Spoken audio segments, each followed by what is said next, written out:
ॐ श्रीराम राम रामेति रमय रामं मनोरमे सहस्रनामं तत्तुल्यं रामनामं वरानने।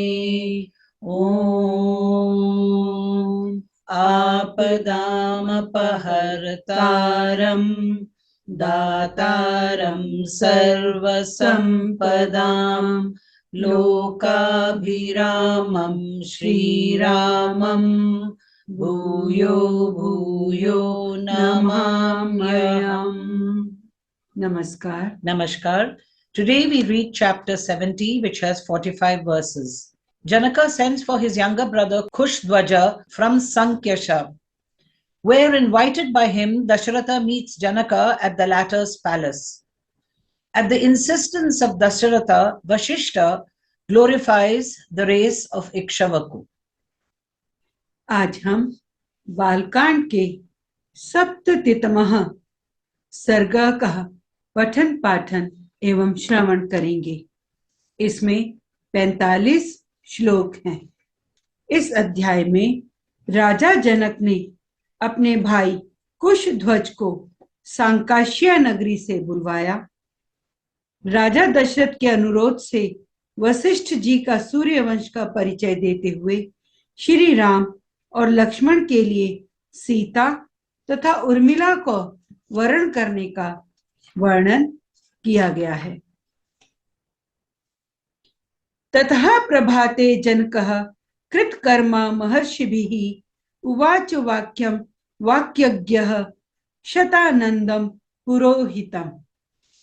तदनंतर जब सवेरा हुआ तब राजा जनक महर्षियों के सहयोग से अपना यज्ञ कार्य संपन्न कर चुके, तब वे वाक्य मर्मज्ञ नरेश अपने पुरोहित शतानंद जी से इस प्रकार बोले। Having gone through the concluding rites connected with the sacrifice undertaken by him with the help of eminent rishis, the following morning, Janaka, who knew how to articulate, spoke to his family priest Shatananda as follows. भ्राता मम महातेजा वीर्यवानति धार्मिकः कुशध्वज इति ख्यातः पुरी मध्य वसच्छुभाम वार्या फलक पर्यंताम पिबन्नि क्षुमतीम नदीम सांकाश्याम पुण्य संकाशाम विमानमेव पुष्पकम। ब्रह्मन, मेरे महातेजस्वी और पराक्रमी भाई कुशध्वज, जो अत्यंत धर्मात्मा है, इस समय इक्षुमती नदी का जल पीते हुए उसके किनारे बसी हुई कल्याणमयी सांकाशिया नगरी में निवास करते हैं। उसके चारों ओर के परकोटों की रक्षा के लिए शत्रुओं के निवारण में समर्थ बड़े बड़े यंत्र लगाए गए हैं। वह पुरी पुष्पक विमान के समान विस्तृत तथा पुण्य से उपलब्ध होने वाले स्वर्गलोक के सदृश सुंदर है। My highly glorious, valiant and extremely pious younger brother, known by the name of Kushadwaja, has taken up his abode in the blessed city of Shankyasa, vying with heaven the reward of virtue and extensive as the aerial car Pushpaka belonging to Kubera, the god of riches, nay, whose boundaries are marked out by a defensive wall mounted by engines, and drinks the water of the river Ikshumati. Tamaham drashtumichhami yajna gopata same matah pritim so api महातेजा इमाम भोक्ता मया सह। वहां रहने वाले अपने भाई को इस शुभ अवसर पर मैं यहाँ उपस्थित देखना चाहता हूँ, क्योंकि मेरी दृष्टि में वे मेरे इस यज्ञ के संरक्षक हैं। महातेजस्वी कुशध्वज भी मेरे साथ श्री सीताराम के विवाह संबंधी इस मंगल समारोह का सुख उठाएंगे। He is the guardian of my sacrifice, inasmuch as it is he who procured materials for the sacrifice by living in Shankyasa. Hence, I long to see him. This highly glorious brother of mine, too, will share with me this delight of witnessing the wedding of my two daughters. एव मुक्ते तु वचने शतानन्दस्य सन्निधौ आगताः केचिद्व्यग्रा जनकस्थान समादिशत। राजा के इस प्रकार कहने पर शतानंद जी के समीप कुछ धीर स्वभाव के पुरुष आए और राजा जनक ने उन्हें पूर्वोक्त आदेश सुनाया। When these words were uttered by Janaka in the presence of Shatananda, some level-headed messengers turned up and Janaka duly instructed them. शासनात् तुम नरेंद्रस्य प्रययुः शीघ्रवाजिभिः समाने तुम नरव्याघ्रम विष्णुमिंद्राज्ञा यथा। राजा की आज्ञा से वे श्रेष्ठ दूत तेज चलने वाले घोड़ों पर सवार हो पुरुष सिंह कुशध्वज को बुला लाने के लिए चल दिए, मानो इंद्र की आज्ञा से उनके दूत भगवान विष्णु को बुलाने जा रहे हों। Like Indra's men proceeding under his orders to bring his younger brother Upendra, or the divine dwarf, they rode at the king's command on swift horses to bring Kushadwaja, a tiger among men. सांकाश्याम ते समागम्य ददृशुश्च कुशध्वजं न्यवेदयन् यथावृतं जनकस्य च चिंतितम्। सांकाश्या में पहुंचकर उन्होंने कुशध्वज से भेंट की और मिथिला का यथार्थ समाचार एवं जनक का अभिप्राय भी निवेदन किया। Reaching Sankashya, they met Kushadwaja and correctly made known to him the tidings at Mithila, as well as what was contemplated by Janaka. तद्वृतं नृपतिः श्रुत्वा दूत श्रेष्ठैर् महाजवैः आज्ञया तु नरेंद्रस्य आजगाम कुशध्वजः। उन महावेगशाली श्रेष्ठ दूतों के मुख से मिथिला का सारा वृतांत सुनकर राजा कुशध्वज महाराज जनक की आज्ञा के अनुसार मिथिला में आए। Hearing the story of Janaka as told by the foremost of his envoys, who were very swift-footed, Kushadwaja turned up immediately in obedience to the king's command. स ददर्श महात्मानं जनकं धर्म वत्सलं सो अभिवाद्य शतानंदम जनकम च अति धार्मिकम राजारहम परमम दिव्यमासनम सो अध्यरोहत। वहां उन्होंने धर्म वत्सल महात्मा जनक का दर्शन किया, फिर शतानंद जी तथा अत्यंत धार्मिक जनक को प्रणाम करके वे राजा के योग्य परम दिव्य सिंहासन पर विराजमान हुए। He saw the high-souled Janaka, who was a lover of righteousness, and greeting Shatananda as well as the most pious Janaka, he took his seat on a most wonderful throne worthy of kings. उपविष्टा वुभौ तौ तु भ्रातरावमित द्युति प्रेषयामास तुर्वीरौ मंत्री श्रेष्ठम सुदामनम।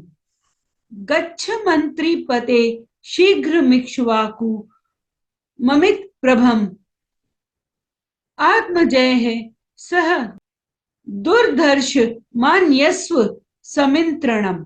सिंहासन पर बैठे हुए उन दोनों अमित तेजस्वी वीर बंधुओं ने मंत्री प्रवर सुदामन को भेजा और कहा, मंत्रीवर आप शीघ्र ही अमित तेजस्वी इक्ष्वाकु कुलभूषण महाराज दशरथ के पास जाइए और पुत्रों तथा मंत्रियों सहित उन दुर्जय नरेश को यहाँ बुला लाइए। Having both sat down, the valiant brothers, who were possessed of infinite glory, called and commanded Sudamana, the foremost of their counselors, with the following words: Proceed quickly, O chief of counselors, to the formidable king Dasharatha, a scion of the Ikshavaku clan, who is of limitless glory, and bring him along with his sons and counselors. औपकार्यां स गत्वा तु रघुणां कुलवर्धनं ददर्श शिरसा चैनमभिवाद्य दम्ब्रवीत। आज्ञा पाकर मंत्री सुदामन महाराज दशरथ के खेमे में जाकर रघुकुल की कीर्ति बढ़ाने वाले उन नरेश से मिले और मस्तक झुकाकर उन्हें प्रणाम करने के पश्चात इस प्रकार बोले। Going to the lodging of the king Dasharatha, of course, he saw Dasharatha, the promoter of the race of the Raghuvamsha, and greeting him with head bent low, he submitted to him as follows.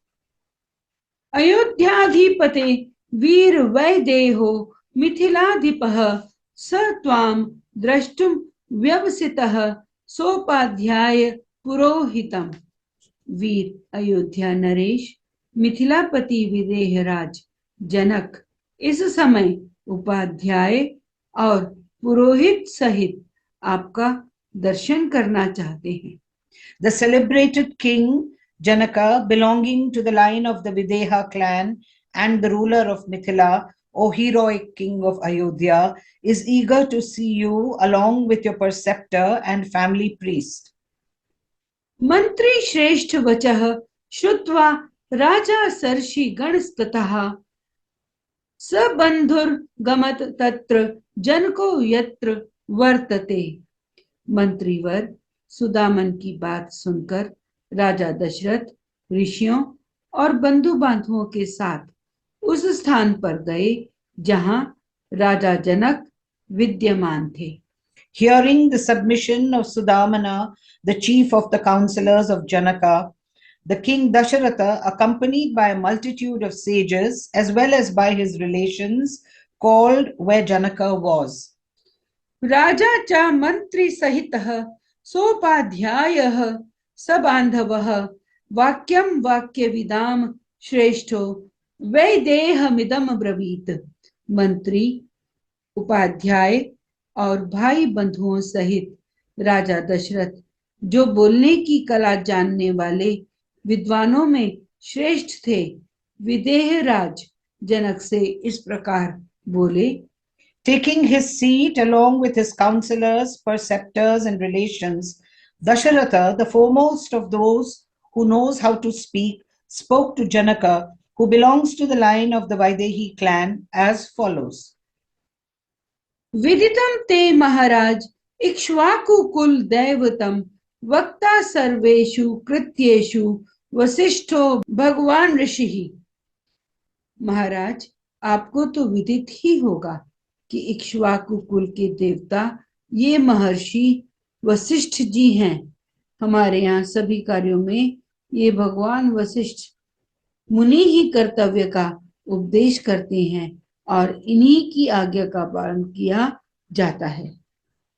It may be known to you, O great king, that the very powerful sage Vashishta, the adorned of the house of the Ikshavaku, is our spokesman in all matters. विश्वामित्रभ्यानुज्ञातः सह सर्वैर् महर्षिभिः एष वक्ष्यति धर्मात्मा वसिष्ठो में यथाक्रमम्। यदि संपूर्ण महर्षियों सहित विश्वामित्र जी की आज्ञा हो तो ये धर्मात्मा वशिष्ठ ही पहले मेरी कुल परंपरा का क्रमशः परिचय देंगे। Seated by the side of all great seers, the aforesaid Vashishta, whose mind is given to piety, will, with the approval of Vishwamitra, recount my pedigree in order of sequence. तूष्णीम भूते दशरथे वसिष्ठो भगवान ऋषिः उवाच वाक्यं वाक्यज्ञो वैदेहं सुपुरोधसम्। यूं कहकर जब राजा दशरथ चुप हो गए, तब वाक्यवेत्ता भगवान वशिष्ठ मुनि पुरोहित सहित विदेहराज से इस प्रकार बोले। When Dasharatha became silent, the very powerful and omniscient Vashishta, who knows how to speak, spoke to Janaka, the ornament of the Vaidehi clan, and his family priest as follows. अव्यक्त प्रभवो ब्रह्मा शाश्वतो नित्य अव्ययः तस्मान मरीचिः संजज्ञे मरीचेः कश्यपः सुतः विवस्वान् कश्यपांजज्ञे मनोरुवैव स्वतः स्मृतः। ब्रह्मा जी की उत्पत्ति का कारण अव्यक्त है, ये स्वयंभू हैं, नित्य, शाश्वत और अविनाशी हैं। उनसे मरीचि की उत्पत्ति हुई। मरीचि के पुत्र कश्यप हैं। कश्यप से विवस्वान का और विवस्वान से वैवस्वत मनु का जन्म हुआ।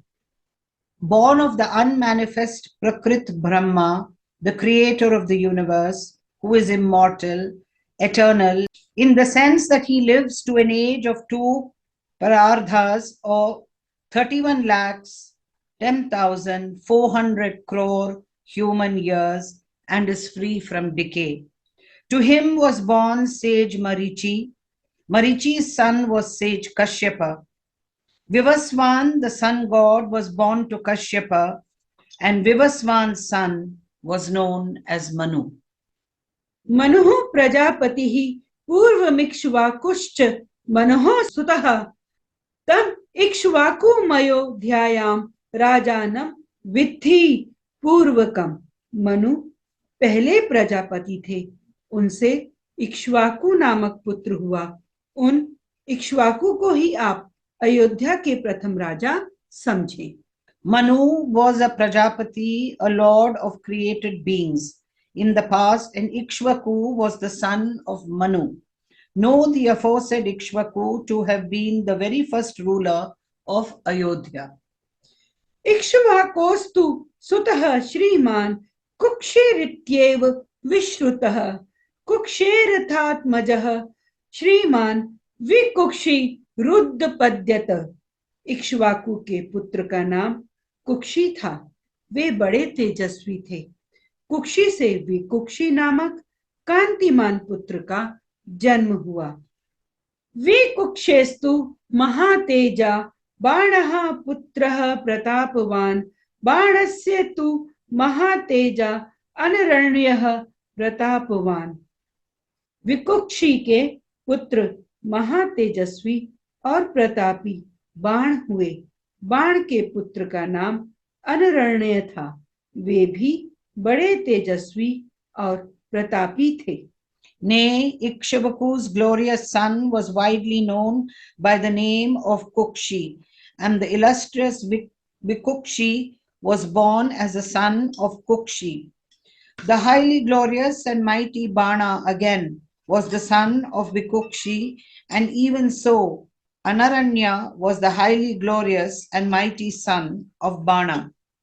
अनरण्यात पृथुर्जज्ञे त्रिशंकुस्तु प्रथोरपि त्रिशंकोरभवत् पुत्रो धुंधुमारो महायशाः। अनरण्य से पृथु और पृथु से त्रिशंकु का जन्म हुआ। त्रिशंकु के पुत्र महायशस्वी धुंधुमार थे। From the loins of Anaranya sprang up Prithu, and from Prithu was born Trishanku.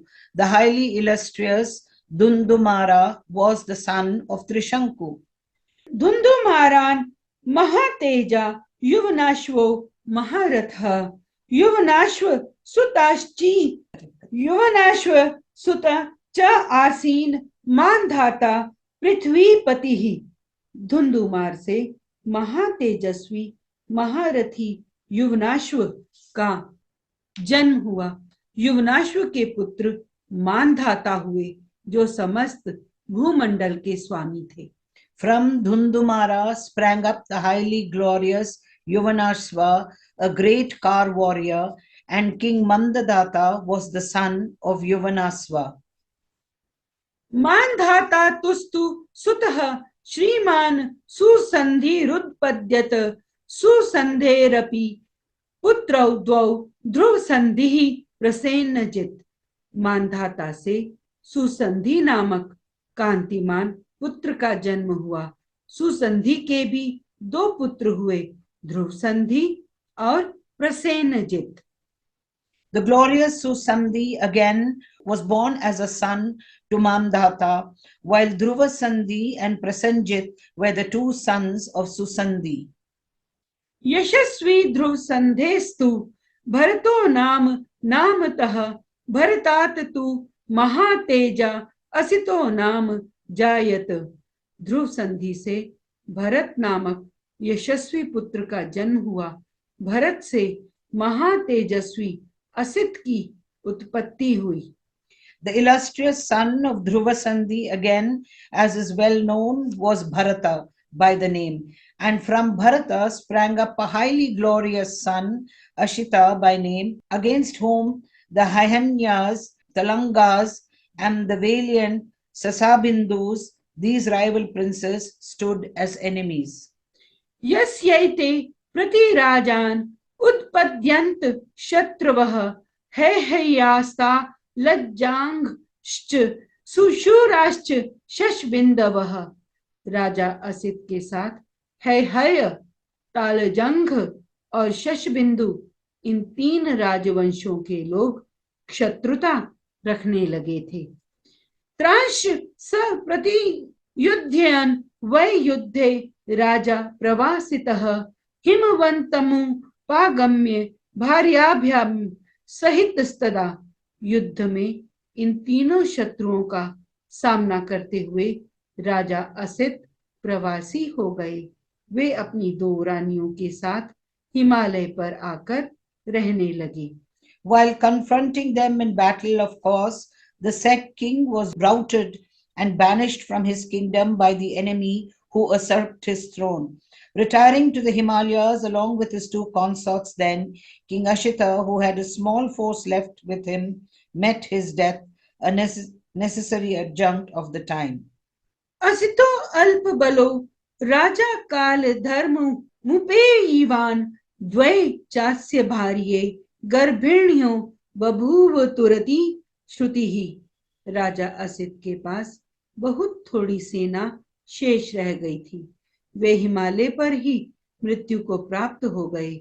उस समय उनकी दोनों रानियां गर्भवती थीं, ऐसा सुना गया है। His two wives, of course, happened to be insensate, and at that time, so it is heard. एका गर्भ विनाशार्थम सपत्नेय सगरम ददौ। उनमें से एक रानी ने अपनी सौत का गर्भ नष्ट करने के लिए उसे विष युक्त भोजन दे दिया। One of them gave food mixed with poison to her co-wife in order to get rid of her co-wife's fetus. ततः शैलवरे रम्ये बभूवाभिरतो मुनिः भार्गवश्च मनो नाम हिमवन्तमुपाश्रितः। तत्र चैका महाभागा भार्गवं देववर्चसं ववन्दे पद्मपत्राक्षी कांक्षन्ति सुतमुत्तमम्। तं ऋषिं साभ्युपागम्य कालिंदी चाभ्यवादयत्। उस समय उस रमणीय एवं श्रेष्ठ पर्वत पर भृगुकुल में उत्पन्न हुए महामुनि च्यवन तपस्या में लगे हुए थे।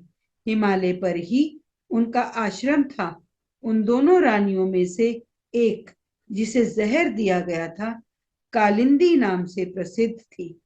विकसित कमल दल के समान नेत्रों वाली महाभागा कालिंदी एक उत्तम पुत्र पाने की इच्छा रखती थी।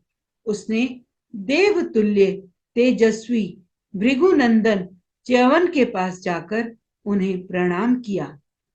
At that time, an ascetic Chavana by name, a descendant of the sage Bhrigu, who had taken up his abode on the Himalayas, got enamored of that delightful and excellent peak and made his appearance there.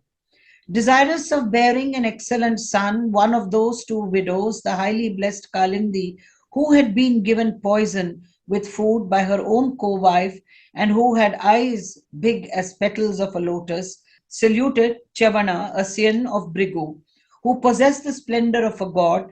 Nay, approaching the aforesaid seer, she greeted him once more. स तामभ्यवदद् विप्रः पुत्रेप्सुं पुत्र जन्मनि तव कुक्षौ महाभागे सुपुत्रः सुमहाबलः महावीर्यो महातेजा अचिरात् संनिष्यति गरेण सहितः श्रीमान मां शुचः कमलेक्षणे। उस समय ब्रह्मर्षि च्यवन ने पुत्र की अभिलाषा रखने वाली कालिंदी से पुत्र जन्म के विषय में कहा, महाभागे, तुम्हारे उदर में एक महान बलवान, महातेजस्वी और महापराक्रमी उत्तम पुत्र है। वह कांतिमान बालक थोड़े ही दिनों में गर यानी जहर के साथ उत्पन्न होगा। अतः कमल लोचने, तुम पुत्र के लिए चिंता ना करो। As regards the birth of a son to her, the aforesaid Brahmana said to her, eager as she was to have a healthy son, from your womb, O highly fortunate lady, will be born with poison not long afterwards a noble and charming son, possessing unique strength, exceedingly powerful and highly glorious. Do not grieve, O lotus-eyed lady. च्यवनं च नमस्कृत्य राजपुत्री पतिव्रता पत्या विरहिता तस्मात् पुत्रम देवी व्यजायत। वह विधवा राजकुमारी कालिंदी बड़ी पतिव्रता थी। महर्षि च्यवन को नमस्कार करके वह देवी अपने आश्रम पर लौट आई। फिर समय आने पर उसने एक पुत्र को जन्म दिया। Having saluted Chavana, the widowed princess, who was solely devoted to her husband, returned to her cottage. And through the grace of the sage, the glorious lady safely delivered a son. सपत्न्या तु गरस्तस्य दत्तो गर्भजिघांसया सह तेन गरेणैव संजातः सगरो अभवत्। उसकी सौत ने उसकी गर्भ को नष्ट कर देने के लिए जो गर यानी विष दिया था, उसके साथ ही उत्पन्न होने के कारण वह राजकुमार सगर नाम से विख्यात हुआ। Poison was administered to her by her co-wife, it will so be remembered, with the intention of killing the fetus. The boy who was born was named Sagara, as he was born along with that very poison, which was Garen Saha. सगर सयास मंजस्तु असमंजादथम असमंजादथ अंशुमान दिलीपोम अशुमतः पुत्रो दिलीपस्य भगीरथः। सगर के पुत्र असमंज और समंज के पुत्र अंशुमान हुए। अंशुमान के पुत्र दिलीप और दिलीप के पुत्र भगीरथ हुए। Sagara's son was Anshumanja, and from Anshumanja sprang again Anshuman. Dilip was the son of Amanshuman. Dilip's son was Bhagiratha. भगीरथात् ककुतस्थश्च ककुतस्थाश्च रघुस्तथा रघोस्तु पुत्रस्तेजस्वी प्रवृद्धः पुरुषादकः। Bhagirath से ककुतस्थ और ककुतस्थ से रघु का जन्म हुआ। रघु के तेजस्वी पुत्र प्रवृद्ध हुए, जो शाप से राक्षस हो गए थे। From Bhagiratha sprang up Kakusta, and from Kakusta likewise sprang up Raghu. While Raghu's son was the glorious Pravadha, who later on turned out to be an ogre under the curse of his preceptor Vashishta, and also became known as Kalmashapada because of his speckled feet. कल्माशपादो अप्यभवत् तस्माञ्जा तस्तु शंखणः सुदर्शनः शंखणस्य अग्निवर्णः सुदर्शनात्। वे ही कल्माशपाद नाम से भी प्रसिद्ध हुए थे। उन्हें शंखण नामक पुत्र का जन्म हुआ था। शंखन के पुत्र सुदर्शन और सुदर्शन के अग्निवर्ण हुए। Again, from the latter sprang up Shankana. Sudarshana was the son of Shankana, and from Sudarshana sprang up Agnivama. शीघ्रगस्तव अग्निवर्णस्य शीघ्रगस्य मरुः सुतः मरोः प्रशुश्रुत्वा सीदमंबरीशः प्रशुश्रुत्कात्। अग्निवर्ण के शीघ्रग और शीघ्रग के पुत्र मरु थे। मरु से प्रशुश्रुक और प्रशुश्रुक से अम्बरीश की उत्पत्ति हुई। Shringaraga was the son of Agnivama, and Shringaraga's son was Manu. Manu's son was Prashushuk, while Prashushrukra sprang from Ambrisha. अम्बरीशस्य पुत्रो अभून् हुश्च महीपतिः नहुषस्य ययातिस्तु नाभागस्तु ययातिजः। नाभागस्य बभूवाज आजाद दशरथो अभवत्। अस्माद् Dasharatha जातौ भ्रातरौ Ram लक्ष्मणौ। Ambrisha's son again was King Nahusha, and Nahusha's son was Yayati, while Nabhanga was the son of Yayati. Nabhanga's son was Aja, and from Aja sprang up Dasharatha. To this Dasharatha, present before you, was born the two brothers, Rama and Lakshmana, along with their two other brothers, Bharata, Shatrughna. Ambarish के पुत्र राजा नहुष हुए और नहुष के ययाति। ययाति के पुत्र नाभाग थे। नाभाग के अज हुए। अज से दशरथ का जन्म हुआ। इन्हीं महाराज दशरथ से ये दोनों भाई श्री राम और लक्ष्मण उत्पन्न हुए हैं। आदि वंश विशुद्धानाम राज्ञाम परम धर्मीणाम इक्ष्वाकुकुल जातानाम वीराणाम सत्यवादीनाम।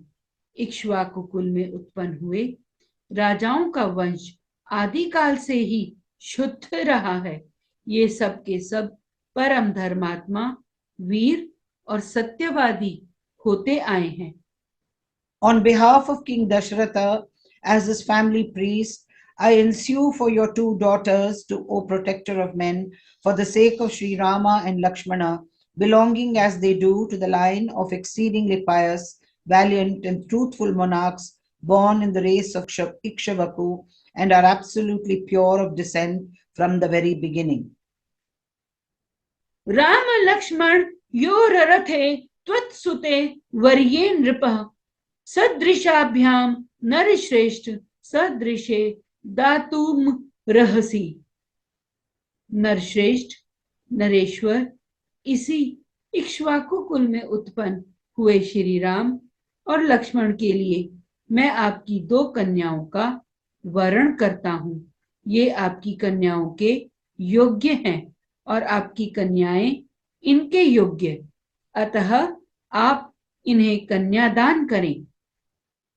Be pleased, O jewel among men, to give away your worthy daughters to the two equally worthy princes. In following this line of genealogy, the translators have given us further explanations.